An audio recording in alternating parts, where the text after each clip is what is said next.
irmãos trouxeram Bíblia, nós vamos fazer uma leitura. E mesmo que você não queira abrir a Bíblia, não tenha trazido, não tem problema, preste atenção, até porque a tradução que eu possa estar lendo pode ser um pouco diferente da sua, e aí você vem, enfim, a se distrair. Eu queria que os irmãos abrissem as Bíblias em Lucas capítulo 15. Essa é uma passagem que tem um pregador que eu admiro muito, que já pregou diversas vezes sobre essa passagem, tem pregações dele na internet, já escreveu um livro sobre esse texto. E a princípio, quando a irmã Clemilda me chamou, ela é uma mulher de fé, e crê que a gente pode, pela misericórdia de Deus, ser usado por Ele, ela me veio à mente outras ideias, outras opiniões, né, para nós compartilharmos hoje. Mas nós precisamos estar na total dependência de Deus, de saber o que é que nós estamos precisando ouvir, o que é que Ele está desejando nos falar. E aí o Senhor, na sua misericórdia, me conduziu para essa pregação, para esse texto. Como eu falei, que é muito amado essa passagem com um pastor que eu gosto muito, Timothy Keller. E nós vamos dar uma olhada nela, e aí nós vamos caminhar. Vamos deixar o Espírito Santo nos levar no nosso assunto aqui, um clamor por pais e mães espirituais. Lucas capítulo 15, nós vamos ver o verso 1 e 2, e depois a partir do verso 11. O verso 1 e 2, porque ele está apresentando com quem Jesus está falando, em que circunstância ele está falando, e aí Jesus começa a contar algumas parábolas, e depois nós vamos passar para a parábola que nos interessa aqui hoje à noite, hoje de manhã. Lucas 15, verso 1. Todos os publicanos e pecadores estavam se reunindo para ouvi-lo, mas os fariseus e os mestres da lei o criticavam. Este homem recebe pecadores e come com eles. Agora verso 3. Então Jesus lhes contou esta parábola. Verso 11. Jesus continuou. Um homem tinha 2 filhos. O mais novo disse ao seu pai: Pai, quero a minha parte da herança. Assim ele repartiu sua propriedade entre eles.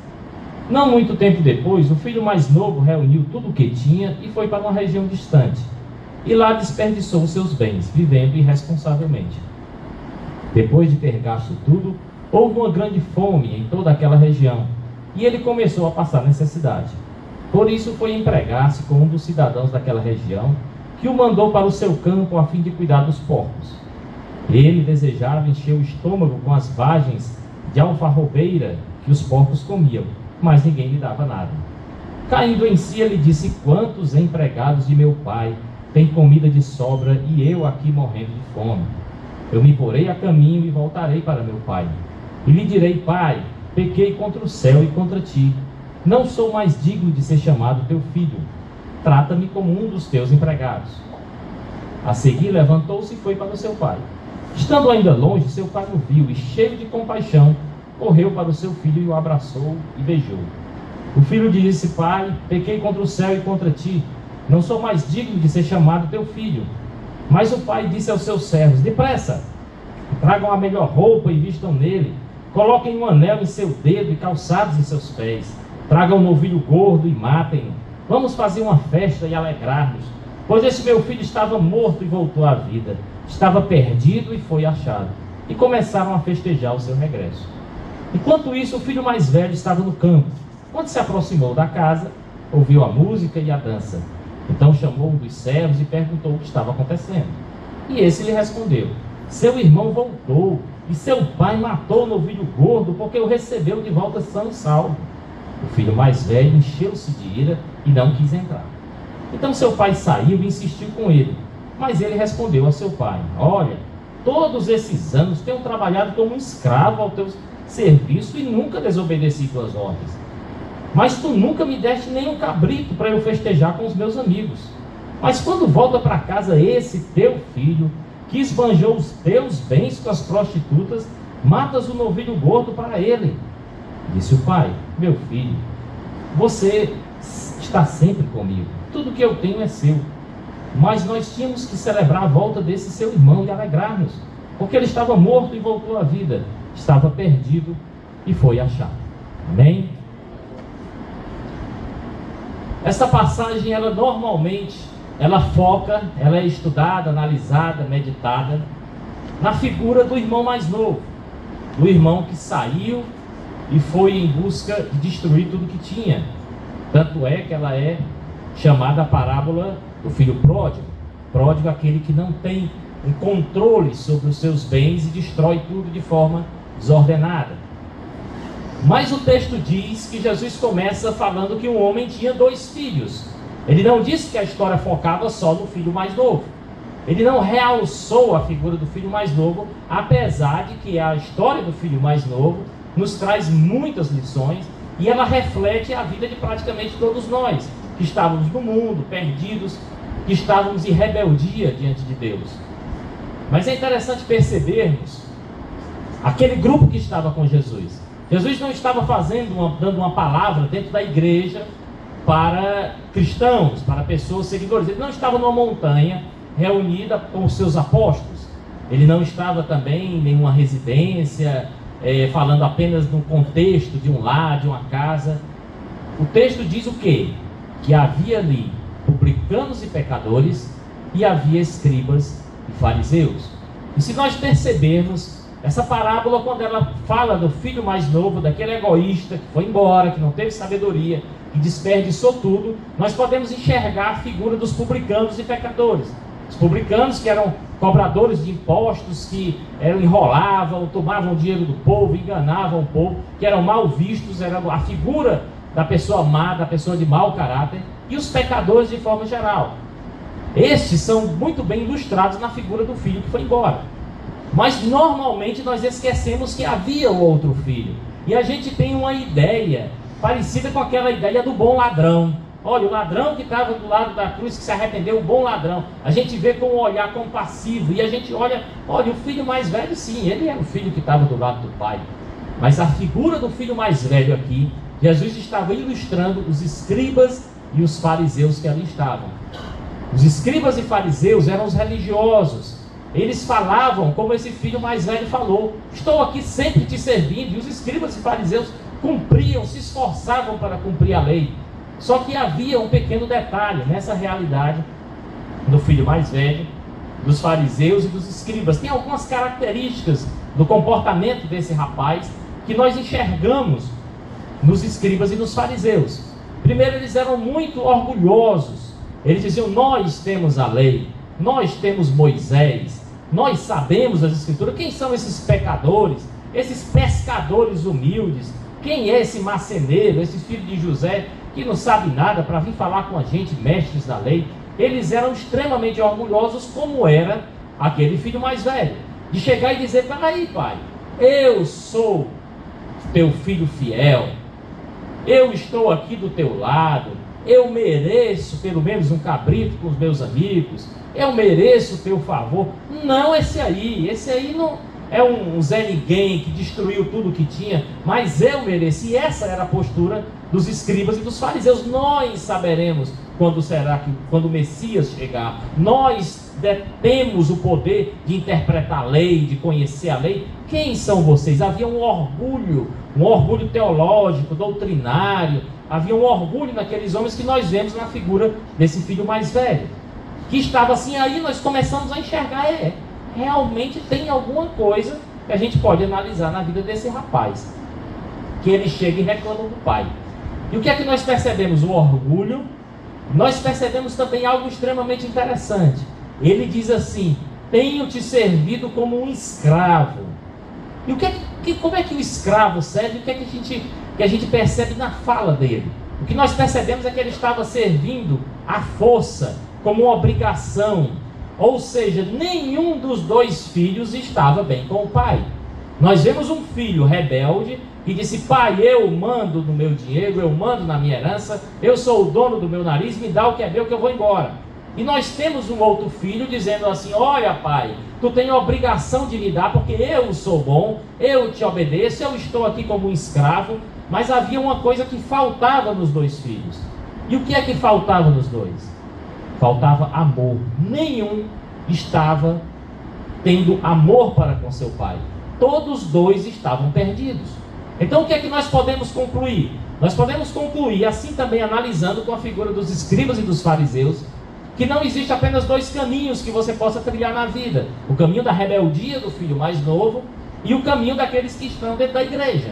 Eu poderia perguntar aqui quem são cristãos, quem são evangélicos, quem são crentes, mas eu gostaria de focar hoje aqui em um outro entendimento, em um outro ponto que eu considero mais importante do que isso. E aí nós vamos ver porque nos escribas e fariseus, se nós perguntarmos quem é de Moisés, quem é da lei lá naquele tempo, os escribas e fariseus dizem: nós somos da lei, nós somos de Moisés, nós pregamos todos os sábados na sinagoga, nós somos filhos de Abraão, nós temos o nosso local no céu com Jeová, no seio de Abraão, e nós temos aqui este filho exigindo direitos que ele entende ter. Então nós percebemos que existem não só dois caminhos ou duas opções na vida. Existem só duas opções, existe só o céu e o inferno. Mas analisando essa história de Jesus, nós percebemos que nós, eu e você, nós podemos ser pegos em uma armadilha do filho mais velho. Aí você pode perguntar: mas o que é que isso tem a ver com um clamor por pais e mães espirituais? O clamor por pais e mães espirituais é um clamor que percebemos que a igreja faz, o mundo faz, os filhos fazem, né? O sistema todo clama, né? A natureza geme, o mundo está se desmanchando em pecado, em maldade, em rebeldia contra Deus, e existe um clamor realmente por pais e mães espirituais. Tanto é que os estudiosos do mundo, eles já dizem que essa sociedade que está aí, esses jovens que estão matando, roubando, traficando, com certeza, ou bastante provável, que eles não tenham tido pais e mães espirituais, que cuidassem, que amassem, que educassem, e aí cresceram na rebeldia, na ira. Eles são fruto da ausência de pais e mães espirituais. Mas o que é que tem a ver esse fariseu, o que é que tem a ver esse rapaz que foi-se embora, com clamor por pais e mães espirituais? O que tem a ver é porque eu não posso ter pais e mães espirituais se antes eu não tiver homens e mulheres espirituais. É necessário que nós voltemos a fita para a essência, para o alicerce da coisa. Porque nós temos o costume, usualmente, de tratarmos os problemas espirituais como muitas vezes nós temos em casa, e alguém tem uma dor de cabeça e você diz: olha, toma um Tilenol. Não toma Tilenol não, pode ser dengue, toma um outro remédio, lá uma Novalgina. Nós tratamos apenas o sintoma. E muitas vezes nós estamos pegos nesse erro. Nós vemos famílias com problemas, nós vemos casais com problemas, filhos com problemas, e nós analisamos apenas a ponta do iceberg, apenas o sintoma, apenas porque o pecado é o sintoma de algo mais grave. Então nós analisamos apenas aquilo ali. Hoje eu gostaria que a gente meditasse em um nível um pouco mais profundo, que a gente fosse um pouco mais na raiz do problema. Por isso que não adianta eu chegar aqui e dizer: olha, pais e mães espirituais, essa regrinha aqui, faça isso, isso, isso. Porque quem já foi para a reunião de casais já sabe indo e voltando. Quem já leu algum livro sobre casamento já sabe tudo e vive frustrado porque não vive aquilo. Então a essência da coisa é por que nós não vivemos. Por que nós não conseguimos ser pais e mães espirituais? É porque antes de sermos pais e mães espirituais, nós precisamos ser homens espirituais e mulheres espirituais. E aí nós podemos até dar um outro nome mais próprio para pais e mães espirituais: homens e mulheres cristãos verdadeiros. Porque você pode ser evangélico, protestante, católico, religioso, você pode ser qualquer coisa, mas não significa que você seja um cristão verdadeiro. Porque existe uma diferença entre o cristianismo e a religião. Nesses fariseus nós tínhamos pessoas que cumpriam a lei, que se você visse a vida deles, olha, eles são um outdoor do que deve ser um filho de Deus. Mas de fato eles eram apenas religiosos. Eles faziam como esse irmão mais velho faz. Eles faziam aquilo à força. Eu tenho que cumprir a lei, senão eu vou ser destruído por Deus. Eu tenho que me esforçar. E muitas vezes nós ficamos assim: olha, eu tenho que cuidar bem da minha esposa, porque... E aí surgem duas vertentes, dois problemas do porquê desse nosso comportamento. Primeiro, não, eu tenho que ser bom pai por uma coisa. Primeiro, tenho que ser bom marido, tenho que ser um bom crente, por causa de dois motivos. O primeiro motivo é o quê? É o orgulho pessoal de que você não quer ser descoberto ou ser visto como uma má pessoa. que é que o pastor vai dizer de você se ele souber dos seus pensamentos? O que é que a igreja vai dizer de você se passasse num telão o que você pensou durante aquela semana, durante essa última semana, durante o dia de hoje? O que é que a igreja iria dizer de você? Não, eu tenho que ser um cristão, eu tenho que ter um testemunho bom. Isso é um motivo de orgulho. E o outro motivo distorcido, que tinha o irmão mais velho, que tinha o fariseu: eu preciso ser bom, um bom cristão, porque senão eu vou para o inferno. Então eu tenho que me esforçar para ser bonzinho, eu tenho que me esforçar para não pecar, eu tenho que me esforçar para ser um exemplo, porque aí pode ser que Deus, olhando para mim, diga: não, eu estou dando aqui fazendo um balanço contábil, realmente aqui tem 2 toneladas de pecado, mas tem 2 toneladas e 100 quilos de coisa boa. Ele cantou na igreja, ele ajudou o pobre, ele ofertou, ele visitou a viúva, então tá bom, escapou. Você percebe que o filho mais velho dizia assim: olha, se eu estou fazendo tudo por ti, eu mereço um novilho, eu mereço um cabrito para os meus amigos. E da mesma forma nós só queremos muitas vezes fazer com Deus: olha, eu estou na igreja, eu sou comportado, eu cuido bem da minha esposa, eu mereço ir para o céu, eu mereço ser abençoado, eu mereço que se abram as janelas e eu compre um carro zero, eu mereço uma casa num condomínio perto aqui desse negócio que a gente parou ali, só o portão, eu não vi nem do lado de dentro, mas só o portão a gente já fica besta. Então assim, mas eu mereço, porque eu sou filho do rei, porque eu sou bonzinho, eu sou fiel, eu não mereço sofrer. Que Deus é esse? Quando eu fui para a igreja, fizeram uma propaganda de que eu seria feliz para sempre no paraíso na terra. Parecia até aquela revistinha da Testemunha de Jeová, vocês eram feliz para sempre no paraíso na terra, né? E agora eu não estou sendo. Por quê? Porque você fica tratando Deus como o fariseu tratava, que dizendo: nós somos herdeiros da lei, nós cumprimos a lei, então nós temos o direito de dizer: esse é o Messias e esse não é, e esse Jesus não é. E quiseram matar e mataram. E assim também como o filho mais velho: eu faço tudo, eu cumpro, eu sou fiel, e por isso eu tenho direito a tudo. Esse aí que foi embora, esse não tem direito a nada. Vocês perceberam que existe uma diferença de atitude diante de Deus? Como tem sido a nossa atitude diante de Deus? Como tem sido o nosso coração para com Deus? Tem sido um coração de fariseu e de escriba e de filho mais velho, que diz: Senhor, eu estou cumprindo, eu estou fazendo, agora tu me dá saúde, tu me dá um filho sadio, tu me dá um filho que passe no vestibular, tu me dá uma casa própria, tu me dá um carro bom, tu me dá um cargo na igreja, o respeito das pessoas. É assim que nós estamos sendo? Ou será que nós estamos sendo como o filho mais novo? Não, eu sei o que eu quero, eu sei. Essa postura aí normalmente nós não associamos conosco que estamos dentro dos muros da igreja, porque um dia nós fomos o filho mais novo, um dia nós fomos rebeldes, mas o Senhor nos recebeu de braços abertos, o Senhor nos resgatou, glória a Deus. Mas precisamos ter cuidado para não estarmos dentro da casa como o filho mais velho. Interessante que o filho mais velho não estava dentro da casa, eu tenho que corrigir, ele estava fora, o pai saiu e disse: venha. E aí nós podemos perceber alguns comportamentos, alguns sintomas nesse filho mais velho, que podem nos lembrar algumas coisas que nós fazemos. Qual é a característica dessa criatura, desse ser, desse crente, né, que parece com o filho mais velho? A primeira coisa, ele não perdoa. O filho mais novo desperdiçou tudo e ele não perdoou. Ao invés de agir como um pai, de dar graças a Deus porque o perdido voltou, nós vemos na fala dele, na atitude dele, uma ira que não permitiu nem que ele entrasse na casa. E quantas vezes nós estamos dentro da igreja clamando a Deus: eu tenho direito a isso, aquilo e aquilo outro, mas nós não perdoamos alguém que pisa no nosso pé, nós não perdoamos o irmãozinho que nos deu a paz naquele dia, que olhou para o outro lado. Você nem sabe que ele olhou para o outro lado, porque ele estava com 1 tonelada de problema na cabeça, mas aí você interpreta aquilo como uma coisa pessoal: essa criatura não gosta de mim, aí você já cria um ódio. Ou falando dentro do nosso contexto, você não perdoa um filho rebelde, você não perdoa uma filha, não perdoa o marido e a esposa, e aí você vai estar agindo como um filho mais velho, com ira, com falta de perdão, com falta de amor. Esse é um dos sintomas que nós percebemos na atitude dele, na atitude característica de uma pessoa religiosa. E eu queria pedir licença para nós, antes de prosseguirmos, nós abrimos um pequeno parêntese. Porque nós somos cristãos, nós dizemos, eu também sou filho de Deus.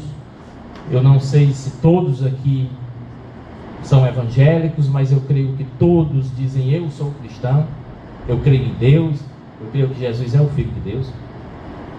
Mas existe uma coisa que não é muito bem compreendida dentro desse contexto, e que é um dos fatores que leva muitas vezes a nós sermos iguais ao irmão mais velho, que é o fato de nós não sabermos o que significa de fato a mensagem da palavra de Deus. Nós não conhecemos algo que é vital e fundamental para o nosso crescimento espiritual, para a caminhada que a palavra de Deus diz, seguir a paz com todos e a santificação sem a qual ninguém verá o Senhor. Nós não conhecemos algo que é o alicerce que nos une a Deus, que é algo fundamental, que é o Evangelho. Por incrível que pareça, desde criança, a gente eu pelo menos, quem nasceu aqui católico, a gente ia na missa e o padre dizia assim, a leitura do Evangelho. Eu achava interessante porque toda vida que ele dizia leitura do Evangelho, ele dizia naquele tempo, né? Naquele tempo, como se fosse algo muito distante, muito fora da nossa realidade, do nosso contexto aqui. E ele fazia a leitura do Evangelho. E a gente vem para a igreja e a gente fala os 4 evangelhos, o Evangelho para cá, o Evangelho para acolá. Mas qual a importância do Evangelho para a nossa vida? O que é de fato o Evangelho? Para que serve o Evangelho? Será que Evangelho são 4 livros da Bíblia? Será que Evangelho é só aquilo que o padre lia? O que é o Evangelho? E o que é que ele tem a ver conosco? E muitas vezes, hoje, infelizmente, o que está sendo pregado por aí é um pseudo-evangelho. É uma história da carochinha fantasiada de evangelho, mas que não é o evangelho verdadeiro. E muita gente de boa fé vai e entra naquilo, e lá na frente quebra a cara, e aí fica revoltado com Deus, como de fato quem errou foi o homem, quem errou foi a instituição. Deus não tem nada a ver com aquilo, porque o evangelho que foi pregado não é o da Bíblia, o Jesus que apresentaram para ele não é o Filho de Deus, o Deus que eles diziam que se orava para quem não era o Criador do céu e da terra. E aí a pessoa se revolta com Deus, quando deveria perceber que aquilo foi apenas pecado de homens. E de fato o que é o Evangelho? Evangelho significa boas novas. Mas por que boas novas? É interessante que se você chegar para uma pessoa, seu conhecido, que você quer falar de Deus, e você dizer assim, Jesus te ama, e ele vai dizer, e eu com isso? O que eu tenho a ver com isso? Te ama? Tá bom, diga a ele, legal, eu recebo. Oh, Deus te abençoe, tá bom, legal, abençoe você também. Mas o que é o Evangelho? Por que o Evangelho é uma boa nova? E por que não compreender o que é o Evangelho, a necessidade que nós temos dele, torna impossível nós sermos homens e mulheres espirituais, maridos e esposas espirituais, e pais e mães espirituais. O Evangelho é a notícia que diz o seguinte: nós todos somos miseráveis pecadores, que precisamos desesperadamente de Deus, que não temos nenhuma saída, que estamos debaixo da ira de Deus. Quando nós nascemos, nós estamos num mundo, em um contexto que nós estamos debaixo da ira de Deus.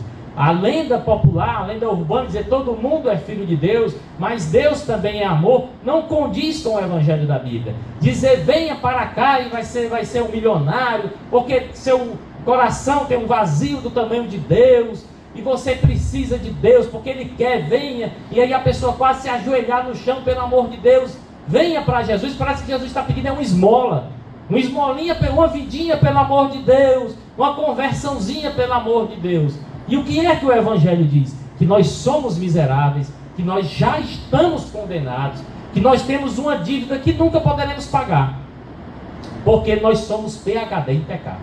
A gente só sabe pecar desde quando a gente se entende por gente. Quando a gente é criança, a gente peca também, mas não é lançada sobre a criança, pelo menos da forma que eu penso, a responsabilidade, porque ele é um irresponsável. Não é um irresponsável de não ter responsabilidade, de ser bagunceiro, não. Irresponsável é que ele não tem noção da responsabilidade dos seus atos. Mas a partir do momento que você sabe o que está fazendo, que você sabe que está errado, que a lei de Deus plantada no seu coração, como diz a palavra de Deus, começa a falar com você. Você sabia que você tem a palavra de Deus plantada no seu coração? A Bíblia diz que Deus plantou a sua palavra no nosso coração através da nossa consciência, quer nos acusando, quer nos defendendo. Infelizmente muitos matam, cauterizam a voz da consciência, mas lá é um pouquinho, uma chama da palavra de Deus que na infinita misericórdia Ele deixou dentro de todos os seres humanos. Que mesmo que o camarada esteja lá no meio dos matos, nas prenhas, nunca tenha ouvido falar de Jesus, mas a voz de Deus está falando no coração dele. Então, a partir do momento que nós temos consciência do erro, nós estamos debaixo da ira de Deus. Nós já estamos condenados.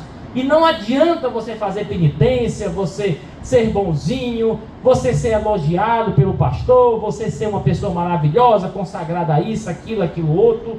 Se você não for alcançado pelo Evangelho, pela boa nova do Evangelho, você estará condenado.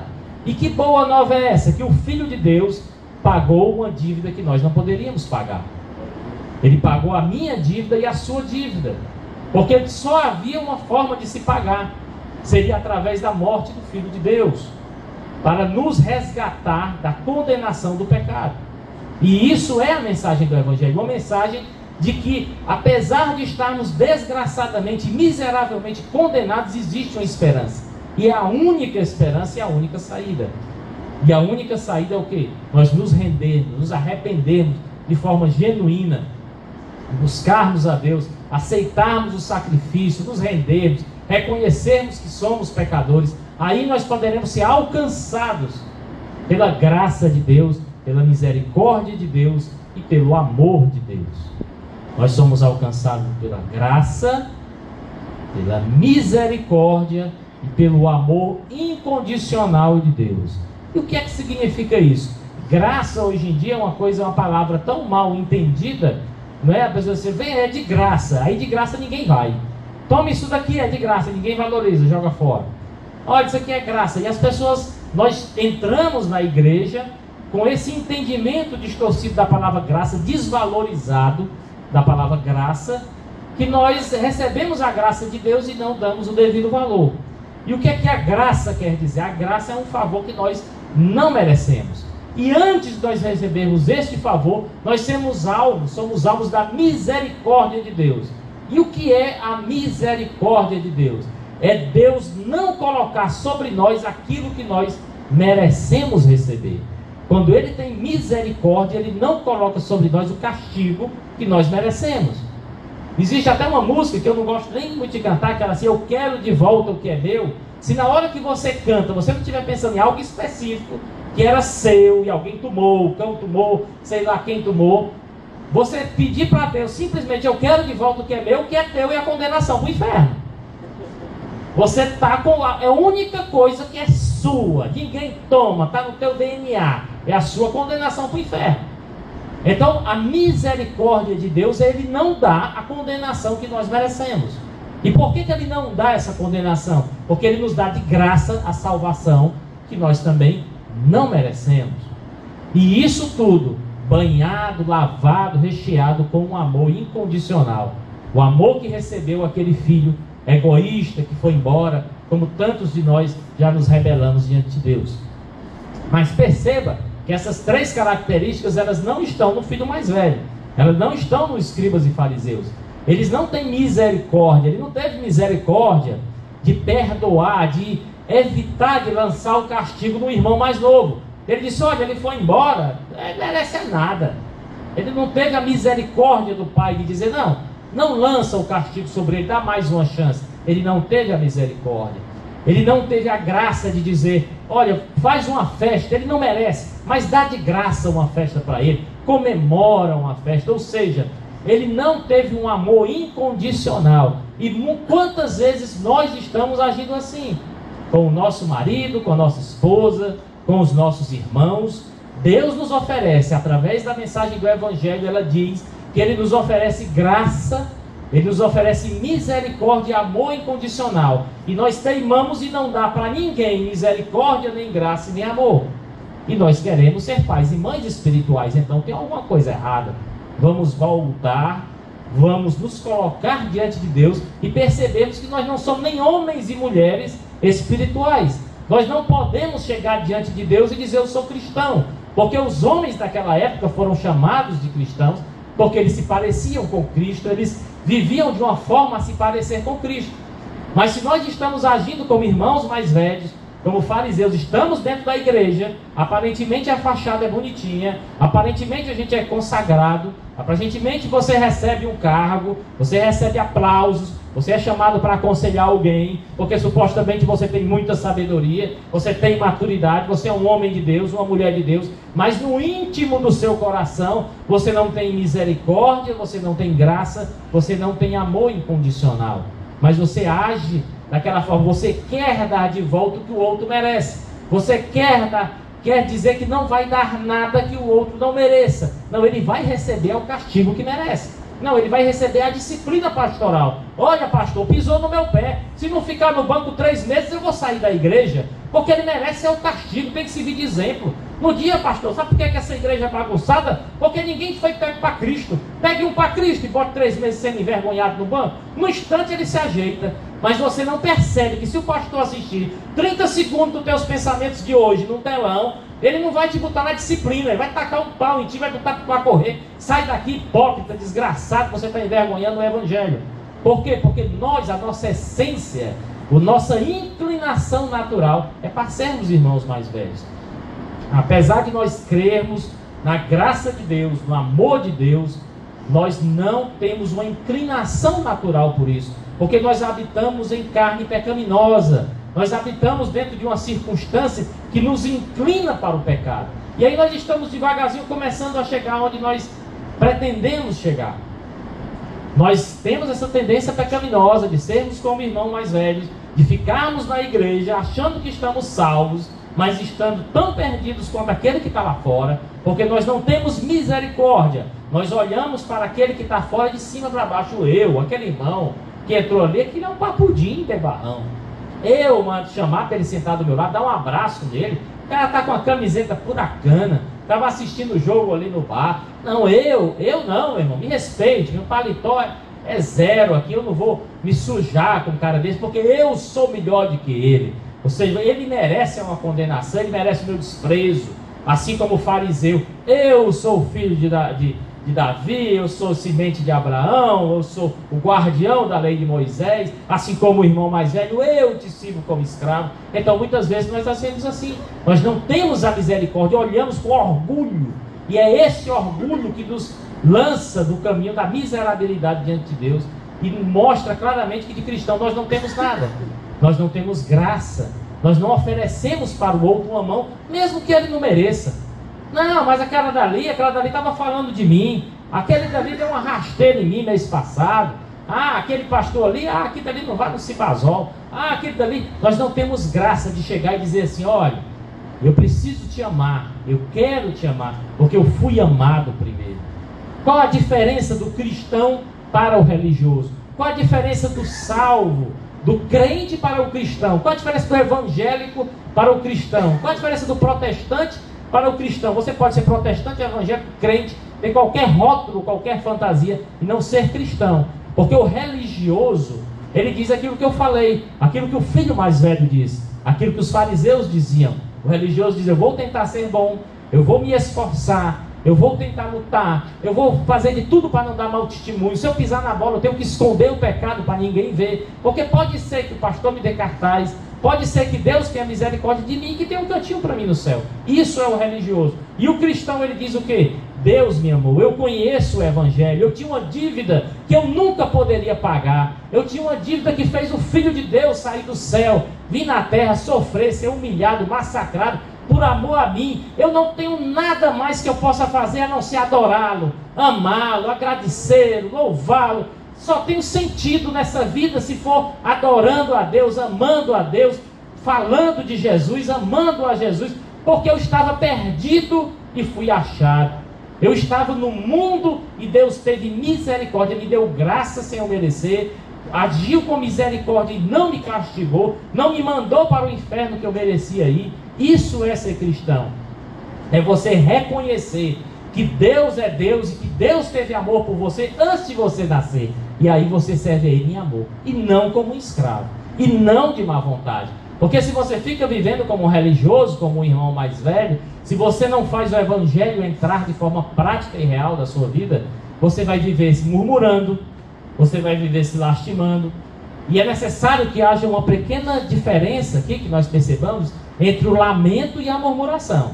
Muitas vezes a pessoa se lastima, a vida não presta, Deus não está me dando, deu um marido bom, essa mulher é um caro na minha vida. Quando eu olho para esse homem, eu lembro daquela música, sinto a cruz que carrego bastante pesado, porque isso é uma cruz na minha vida, né? E você fica ali se lastimando. E você deve ver o seguinte, que a murmuração na Bíblia é como pecado de feitiçaria. O que Deus permite na palavra é o lamento. A lamentação e a murmuração são diferentes. A murmuração, você olha para Deus e diz, Deus, se eu tivesse no teu canto, eu fazia diferente. Deus, se eu tivesse no teu canto, eu tinha enxergado no tempo do namoro, que essa peste não era a peste que é. Se eu tivesse no teu nome, eu tinha dado uma revelação para mim, de que eu não deveria casar com o Zezinho, tinha que casar com o Joãozinho, não devia ter casado com a Maria, tinha que casar com a outra, porque aí sim eu não saberia dessa cruz, desse castigo. E aí nós vivemos essa vida de murmuração. O lamento, se você ler o livro de Jó, o lamento que você faz, Deus aceita o seu lamento. Vai dizer, Senhor, e lamento você vê muito em Salmos também. Senhor, faz justiça. Senhor, me ajuda. Até quando?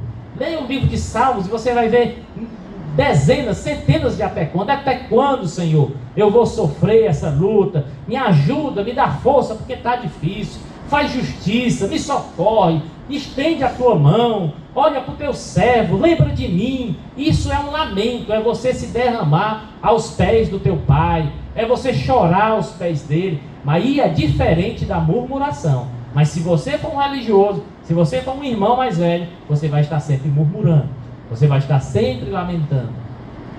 E aí você pode perguntar assim, tudo bem, eu já fui a 500 cultos na minha vida, eu já fui a 3.000 pregações, já assisti vídeo na internet dos melhores, dos grandes homens de Deus, mas eu continuo do mesmo jeito. Eu não consigo ser um homem e uma mulher espiritual. Muitas vezes você vê na televisão as pessoas assim, dizendo, por que é que nós estamos nessa terra? De onde viemos, para onde vamos? Né? Aquelas perguntas de quem não conhece a Deus, de saber por que eu estou aqui, qual o sentido da vida, por que eu existo, para onde é que eu vou. E a palavra de Deus, as pessoas não leem a palavra de Deus, e aí fica difícil, né, saber por que está aqui, né? Bom, vamos ver aqui, deixa eu fazer uma pesquinha aqui. Se tivesse um pouco, dá até para disfarçar, mas não dá. Tem uma passagem aqui, é o seguinte: por que nós não conseguimos ser santos?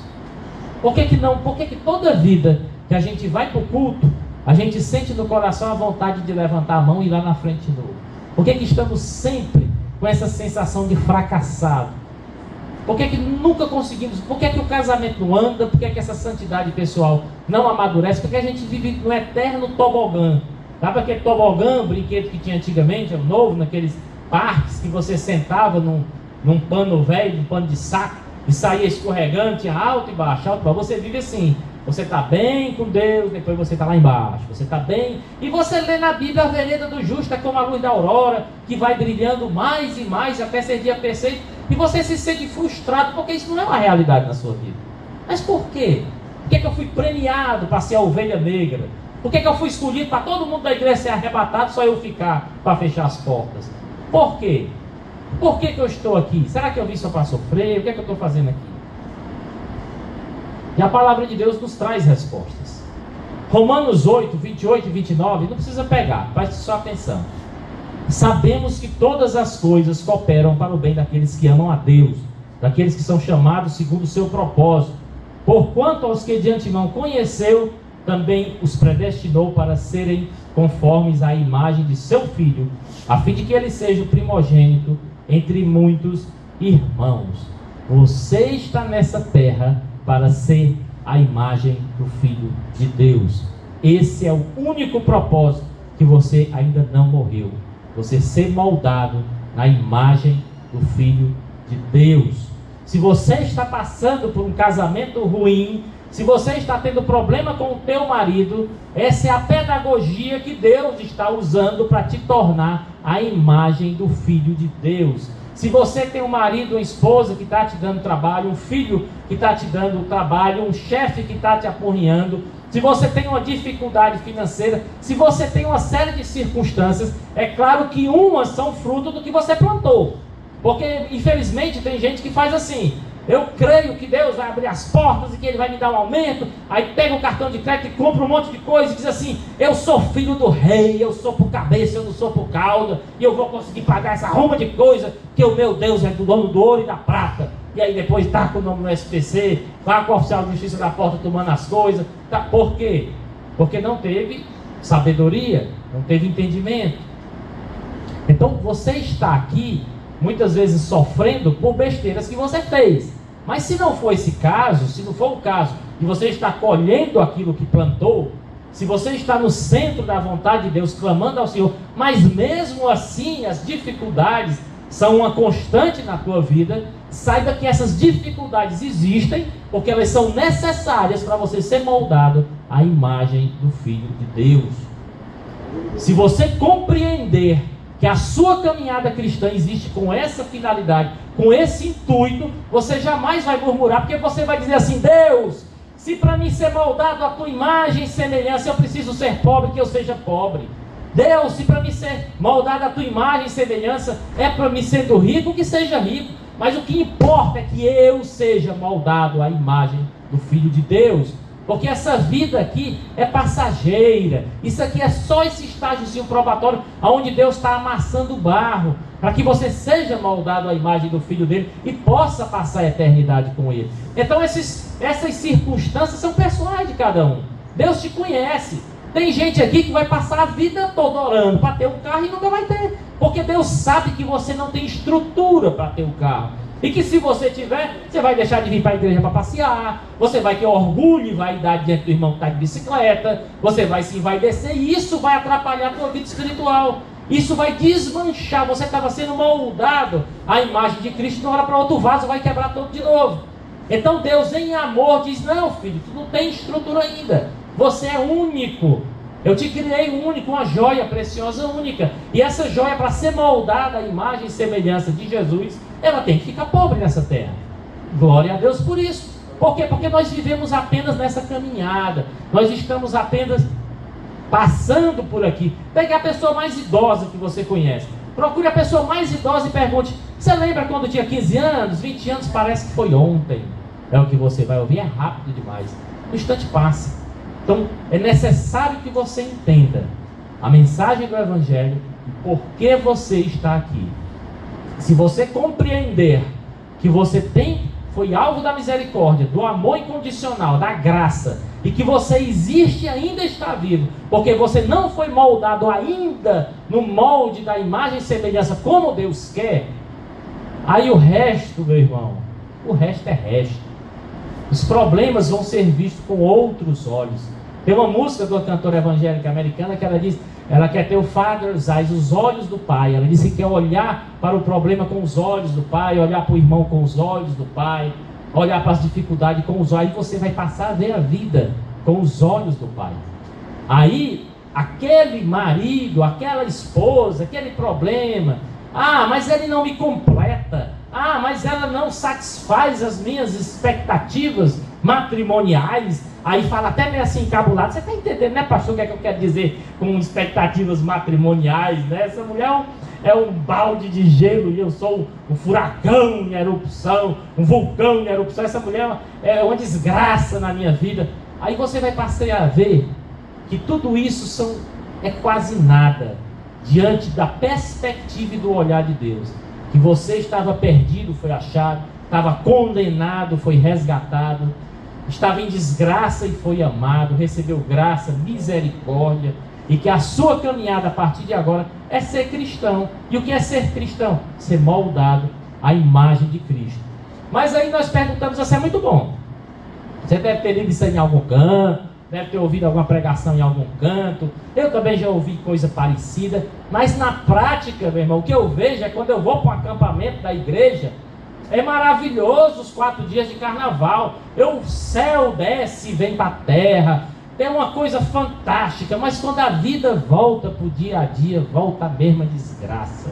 Quando eu estou domingo na igreja, é o céu na terra. O culto termina, eu não estou pisando mais nem no chão. Mas quando chega no sábado seguinte, antes do domingo, eu estou só o bagaço de novo, revoltado com a vida, com Deus. Ou seja, essa pregação é só blá blá blá. Isso é só coisa para nos enganar, é só o ópio do povo, é só engano. Isso não funciona. Você tem que pregar alguma coisa que funcione, senão você cai em descrédito. Se você fica falando que Deus opera, que Deus transforma, mas eu vejo na minha vida que é falso, porque eu não vivo, então você está mentindo, e a igreja vai cair em descrédito. Por isso que o meu vizinho já optou ser ateu, porque ele já foi para a igreja há 30 anos, e ele continua a mesma mazela, a mulher deixou ele, o filho morreu com as drogas, e aí ele se revoltou, porque não funciona. Eu ainda estou aqui, sabe por que eu estou aqui na igreja? Porque eu canto bom para meus filhos. Eu sei que ele estando aqui não está na balada, não está no forró, então eu venho por isso. Mas no fundo, lá no íntimo,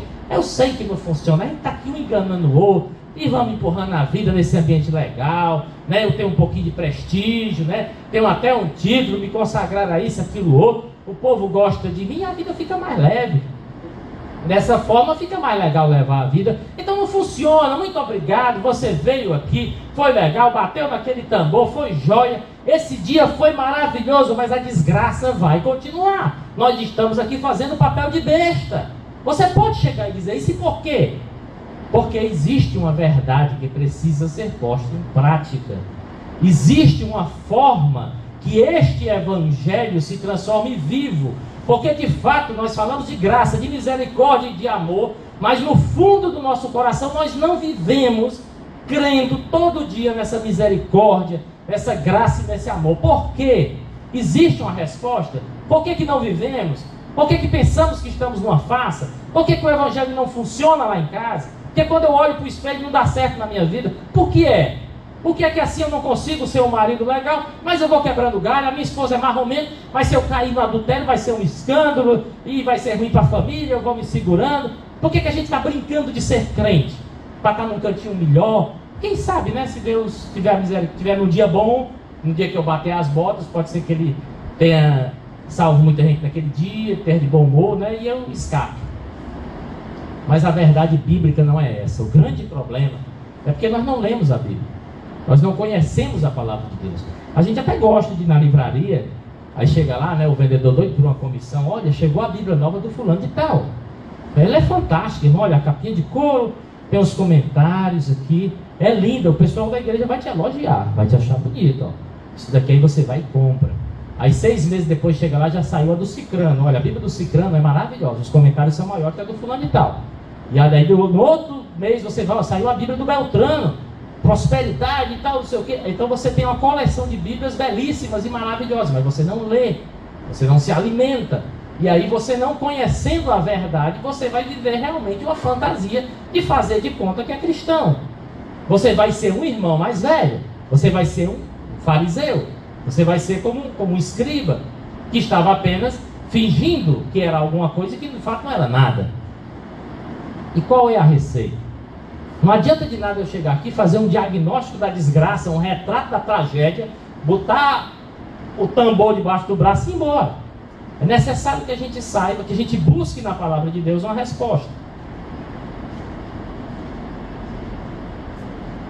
2 Pedro 1, de 3 a 9. É um pouquinho longo, prestem atenção.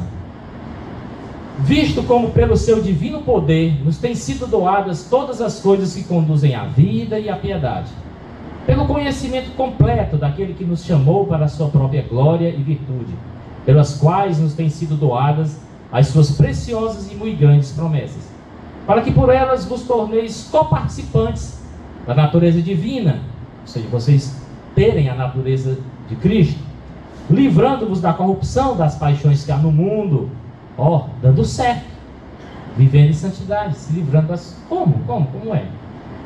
Por isso mesmo vós, reunindo toda a vossa diligência, associai com a vossa fé a virtude, com a virtude o conhecimento, com o conhecimento o domínio próprio, com o domínio próprio a perseverança, com a perseverança a piedade, com a piedade a fraternidade, com a fraternidade o amor.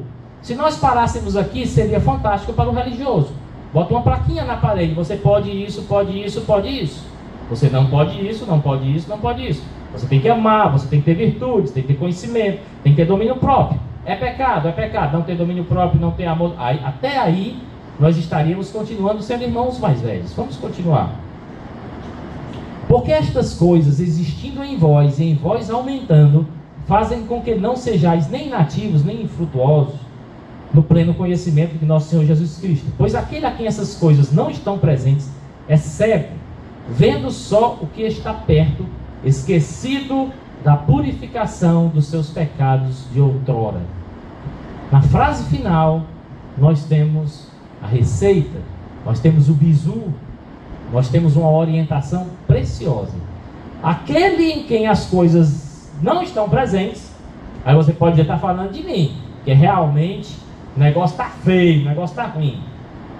É cego, vendo só o que está perto. Você só está vendo a desgraça da agora, só está vendo o marido ruim, a esposa ruim, o casamento desmantelado, o filho problemático. Você é um cego, só está enxergando a um palmo de distância, esquecido da purificação dos seus pecados de outrora. Você diz que sabe o que é graça, você diz que sabe o que é misericórdia, o que é amor incondicional, o que é perdão, mas de fato no íntimo do seu coração você esqueceu de tudo isso. Como é que você faz para que o Evangelho seja uma verdade na sua vida? O que é que você faz para que realmente você não esteja só vivendo uma religião, vivendo só uma fachada, vivendo só uma aparência de santidade, que de fato não acontece? O Salmo 103, ele traz uma orientação de como deve ser o nosso caminhar para que o Evangelho se torne uma verdade e para que, como disse Pedro, que a gente não se esqueça da misericórdia, do amor, do perdão, e aí a gente venha a ser um cego, que se lastima, um irmão mais velho, um religioso. Salmo 103, de uma ponta a outra: bendiga, ó minha alma, bendiga o Senhor todo o meu ser, bendiga o Senhor a minha alma, não esqueça nenhuma de suas bênçãos. É Ele que perdoa todos os seus pecados, cura todas as suas doenças, resgata a sua vida da sepultura e a coroa de bondade e compaixão, e o coroa de bondade e compaixão, que enche de bens. E aí vem bendiga, bendiga. A única forma de você fazer com que o Evangelho seja uma verdade na sua vida é você de fato ser, a cada dia, a cada instante que você respira, um adorador, alguém que adora a Deus. A palavra de Deus diz: orai sem cessar, em todo tempo, levantai as mãos santas, em tudo dai graças a Deus.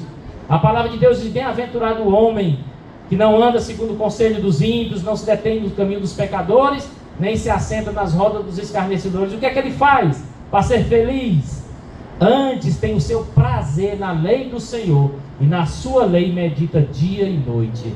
Se você recebe tudo que Deus te dá, se você diz que quer receber as bênçãos do Evangelho, mas se você não ama a quem está te dando, você só ama a bênção, mas não ama o abençoador, não o adora todos os dias, não o louva todos os dias, não medita na sua palavra, você só faz ler a Bíblia de forma mecânica e ora. Entre a leitura da palavra e a oração tem que ter a meditação. De você pegar, por exemplo, um Pai Nosso, você vai ler o Pai Nosso e você diz: Pai, eu não sou órfão, eu tenho um Pai. Como é que a gente medita na palavra? Eu tenho um Pai. Nosso, eu tenho irmãos, eu não estou sozinho. Meu pai me rejeitou, minha mãe me odeia, mas eu tenho um pai, eu tenho uma família.